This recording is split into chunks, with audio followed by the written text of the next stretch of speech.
జాతీయవాద జర్నలిజానికి అసలైన వేదిక నేషనలిస్ట్ హబ్ ని సబ్స్క్రైబ్ చేసుకోండి. నోటిఫికేషన్స్ కోసం బెల్ ఐకాన్ పై క్లిక్ చేయండి. మన ఇరుగు పొరుగు దేశాలకు సంబంధించిన వార్తలకు వెళదాం. అందులో మయన్మార్కి సంబంధించిన ఒక వార్త కీలకంగా కనబడుతుంది. మయన్మార్ జుంటా చీఫ్ మిన్ ఆంగ్ హోల్యాంగ్ తను ఇప్పుడు పొలిటికల్ సొల్యూషన్ కోసం అని చెప్పేసి రెబల్ గ్రూప్స్తో చర్చలకు సిద్ధమవుతున్నట్టుగా కనబడుతుంది. పొలిటికల్ సొల్యూషన్ కావాలి అని చెప్పి అంటున్నారు. సో ఇప్పుడు రెబల్స్ ఒక్కసారిగా ఆర్మీ జుంటాకు వ్యతిరేకంగా వాళ్ళు పట్టు సాధించడం, కొన్ని ప్రావిన్స్ని వాళ్ళు ఆక్రమించుకోవడంతో ఎట్టకేలకు ఇప్పుడు మళ్ళీ చర్చలు అనే మాట ఆర్మీకి గుర్తొచ్చిందా అనేది ఇప్పుడు క్వశ్చన్. అదే ఇంతకుముందు ప్రజాస్వామిక ప్రభుత్వం అదే ఆంగ్ సాన్ సూచీని కనీసం చర్చించడానికి కూడా ఇష్టపడని వ్యక్తులు ఇప్పుడు మళ్ళీ వాళ్ళే పొలిటికల్ సొల్యూషన్ అనే మాట మాట్లాడుతున్నారు. సో ఒకసారి మయన్మార్లో జరుగుతున్న పరిణామాల గురించి వివరిస్తారా? మయన్మార్లో చాలా భయంకరమైన పరిస్థితులు ఉన్నాయి ఈరోజు. మయన్మార్ జుంటా ఎప్పుడైనా కొలాప్స్ అవ్వచ్చు అని మనం వార్తలు వింటున్నాం. మనము బహుశా ఆ దేశం అంతా కూడాను ఒక సివిల్ వార్లో కంట్రోల్ లేకుండా పోయేటువంటి పరిస్థితి ఈరోజు ఉన్నది. వాళ్ళ దగ్గర ఎయిర్ క్రాఫ్ట్స్ తోటి బొంబార్డ్మెంట్ చేస్తున్నారు వాళ్ళు, కానీ వాళ్ళు పట్టు సాధించలేకపోతున్నారు.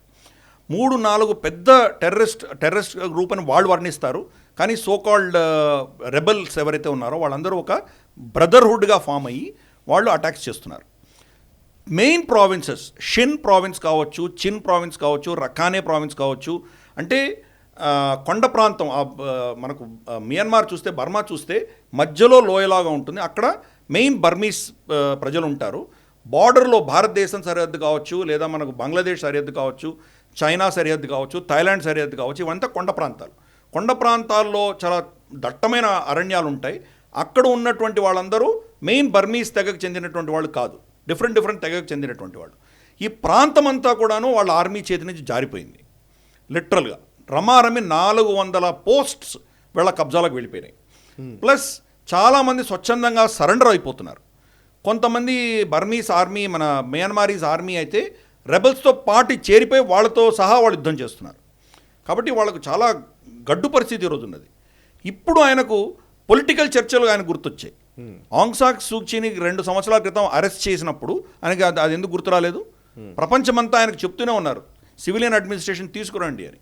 అది తీసుకురాకుండా వాళ్లే కంట్రోల్లో పెట్టుకొని, అప్పటికి కూడా ఆంగ్ సాన్ సూచీ ఉన్నప్పుడు కూడా ఆవిడకి అంత పవర్స్ ఉండేవి కావు. ఎందుకంటే పార్లమెంట్లో మెజారిటీ ఆర్మీ అపాయింట్ చేసినటువంటి వ్యక్తులే ఉంటారు.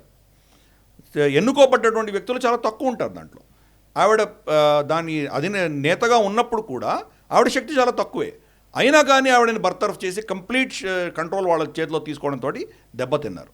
ఇప్పుడు వాళ్ళ పరిస్థితి ఏంటంటే, వాళ్ళకు ముఖ్యమైనటువంటి సప్లై రూట్ ఏదైతే చైనాతో ఉన్నదో ఆ చైనా రూట్ కట్ అయిపోయింది. కంప్లీట్గా షీన్ ప్రావిన్స్ మొత్తం కూడా వాళ్ళు కట్ చేసేసారు. కట్ చేయడంతో చైనా చాలా ఇబ్బందికరమైన పరిస్థితిలో ఉంది. వీళ్ళు చైనాలోకి రాకుండా, శరణార్థులు రాకుండా అక్కడ వాళ్ళు యుద్ధ విన్యాసాలు చేసి మొత్తం బార్డర్ క్లోజ్ చేసింది చైనా. కానీ భారతదేశం అలా చేయలేదు. మన బార్డర్స్ని ఓపెన్గా పెట్టాం. అంటే శరణార్థులుగా వచ్చే వాళ్ళకి మనం శరణు ఇస్తున్నాం మనం. అలాగే వాళ్ళ సైన్యం కూడా మన భారతదేశంలోకి వస్తే కనుక వాళ్ళకు రిలీఫ్ ఇచ్చి వాళ్ళని వెళ్ళాలంటే మళ్ళీ వెనక్కి పంపిస్తున్నాం, లేదా ఇక్కడ శరణార్థులుగా ఉంటున్నారు వాళ్ళు. అలాగే బంగ్లాదేశ్లో అదే పరిస్థితి. ఈ చుట్టుపక్కల ప్రాంతాల్లో ఒక చైనా ఒకటే వాళ్ళకి సమర్థన ఇవ్వట్లేదు. కాబట్టి రాబోయే రోజులు, ఈరోజు 100ల్లో వచ్చారు, రాబోయే రోజుల్లో వేలలో లక్షల్లో వచ్చేటువంటి ప్రమాదం ఉంది. కాబట్టి మనకు కంప్లీట్ ఈస్టర్న్ ఫ్రంట్ అంతా కూడా మనం అనుకున్నటువంటి యాక్ట్ ఈస్ట్ పాలసీ అంతా కూడాను దీనివల్ల నీరు గారిపోయిందని అనుకోవాలి. మనం ఇక్కడి నుంచి మియన్మార్ నుంచి థాయిలాండ్ నుంచి వియట్నాం, కంబోడియా, లావోస్ అంతా కూడాను దారి, అంటే ల్యాండ్ రూట్గా మనం వెళ్ళాలి, వాణిజ్యం చేయాలి అన్నటువంటి మన ప్లాన్ ఏదైతే ఉందో కంప్లీట్గా ఇప్పుడు సర్వనాశనమైంది. అది మనకు ఉన్నటువంటి ప్రాబ్లం.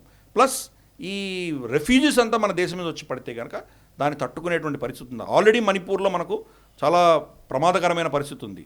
దానికి కారణము మియన్మార్లో ఉన్నటువంటి కుకీలు ఇక్కడికి వచ్చి విధ్వంసం సృష్టిస్తున్నారు. అవును. కాబట్టి ఈ పరిస్థితులలో మరి ఈశాన్య రాష్ట్రాలన్నీ కూడా మళ్ళీ రక్తసిక్తం అయితే కనుక మనకు చాలా కష్టకాలం వచ్చేటువంటి ప్రమాదం ఉంది.